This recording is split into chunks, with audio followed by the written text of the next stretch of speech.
Fala agora a respeito daquilo que é novidade zero. Todo mundo esperava que o Comitê de Política Monetária Nacional elevasse a taxa básica brasileira de juros. Isso não havia dúvida, 100 a cada 100 economistas diziam a mesma coisa.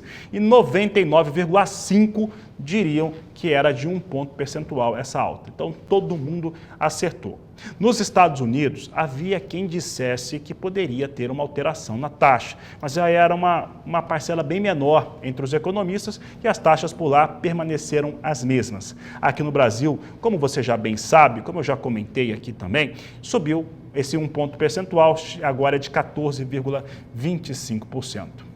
Uma das questões que motivam essa alta da taxa de juros é o controle da inflação. A inflação no Brasil, oficial, que é o índice de preço ao consumidor amplo, já está com uma expectativa acima de 1,62 pontos do teto da meta. Mas se a gente olhar para alguns fatores específicos, é muito mais. Alimentos, então, está lá em cima. E muito disso tem relação com o dólar que estava completamente descontrolado, completamente fora de controle, subindo muito, chegou até 6,30, 6,40 a moeda norte-americana. Isso mexeu demais com os custos aqui no Brasil. A gente resolveu perguntar para o Roberto Troster, ele que é economista, um dos principais economistas do país, como que essa taxa de juros tem agido sobre essa inflação. Tem funcionado esse aumento de taxa de juros sobre o processo inflacionário? Foi a pergunta que fizemos para Roberto Troster. Bom, ainda não. Quer dizer, as expectativas de inflação ainda estão altas, mas devem cair rapidamente. Essa alta de inflação, mais do que por pressão de demanda, foi por conta do efeito dólar. O dólar subiu muito, a inflação de alimentos aumentou o dobro nos últimos 4 meses do que a inflação como um todo, e por conta dos alimentos comercializáveis. O que acontece? Os alimentos são dolarizados pelo seguinte: imagina um exportador de carne que, vamos supor, o dólar está 5, então lá fora ele recebe $10, o dólar está 5 e vamos supor que a carne está 50, então ele recebe $10 por quilo de carne. Se o dólar sobe para 6, o que acontece? O preço da carne que ele recebe lá fora vai ser 60, é 50 vezes os $10. Então, isso empurra o preço da carne lá fora e o produtor aqui dentro não vai vender por menos do que ele vende lá fora. O dólar está caindo, vai continuar caindo, várias quedas sucessivas, vai continuar caindo, e isso vai se propagar a inflação daqui a um tempo. Então, isso vai fazer a inflação cair, e então, muito mais do que os serviços, foi o dólar o grande, entre aspas, vilão dessa alta de inflação. O razoável aqui para frente, o mercado está projetando mais uma alta de 50 na próxima e mais uma ainda. Eu estou projetando só uma de 0,25, isso a gente pode ver depois de maio o que vai acontecer, e vai se estabilizar. Agora, nesse patamar, como você disse, é um patamar muito alto, para o campo é péssimo, porque esse é o piso com que o Banco Central empresta recursos para empresas e o agricultor. Então, para o agricultor é ruim. Se ele vai comprar uma máquina que não seja um crédito direcionado, é ruim. O consumo como um todo fica afetado com isso. Com taxa de juros tão alta, a demanda por alimentos cai.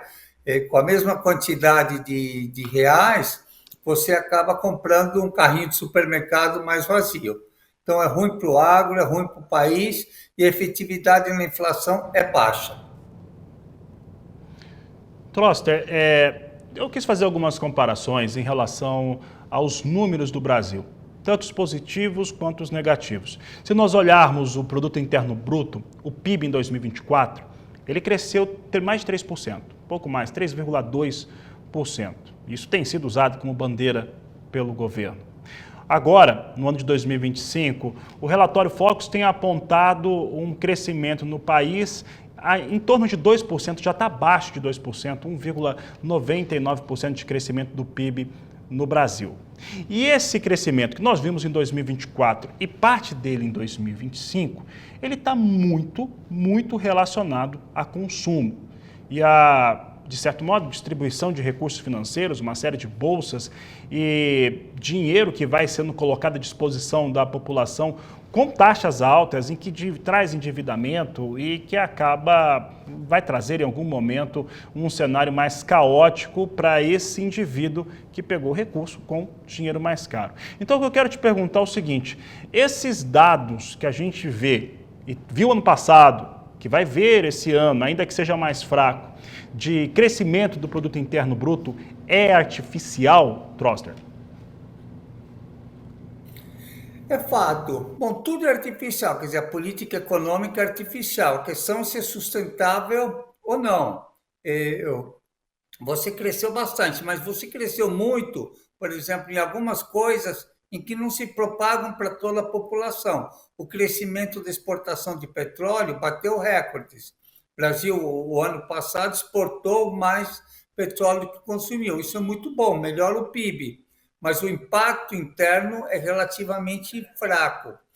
Outra coisa, a produção agrícola, como a soja especialmente, e a exportação de minérios, também tiveram um peso importante no PIB, mas não é algo que se propaga ou que se multiplica muito para o resto da população. Parte a gente tem que reconhecer que é resiliência do mercado de trabalho. Nós batemos recordes históricos, estamos batendo recordes históricos de emprego, são 103 milhões de cidadãos empregados. Então, parte estímulo do mercado de trabalho, Bolsa Família, isso tem algum peso, parte exportação, isso tem algum peso. Mas a pergunta tua, até que ponto é artificial, quer dizer, até que ponto é sustentável? As projeções mostram que não, quer dizer, esse ano a gente vai crescer menos que o ano passado e as projeções para o ano que vem são mais baixas ainda. Só com um detalhe importante que pode mudar esse quadro, que é o que está acontecendo com essa guerra comercial. Quando você teve a guerra da Ucrânia no primeiro ano, Brasil, os preços das commodities dispararam, o preço do petróleo disparou e o Brasil teve um mega superávit comercial graças a isso. Quer dizer, foi mal para eles, não foi tão mal assim para o Brasil. Essa guerra comercial também pode ajudar o Brasil, porque os Estados Unidos exportam para a China muito do que o Brasil exporta. Se tem essa guerra comercial entre China e Brasil, possivelmente a China vai direcionar importações que vinham dos Estados Unidos para o Brasil. Então, pode ser que a gente ganhe, então pode ser que esse quadro mude.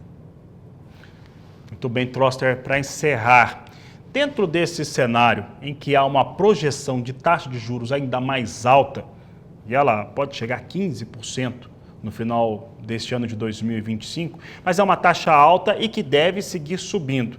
Nós estamos vendo uma elaboração de um plano agrícola, que é desafiador por conta dos interesses e que ela é muito importante para o médio e pequeno produtor rural do Brasil, para que ele tenha investimento, para que ele tenha custeio, para que a tecnologia, para que a ciência esteja no campo e que ajude esse país a crescer PIB.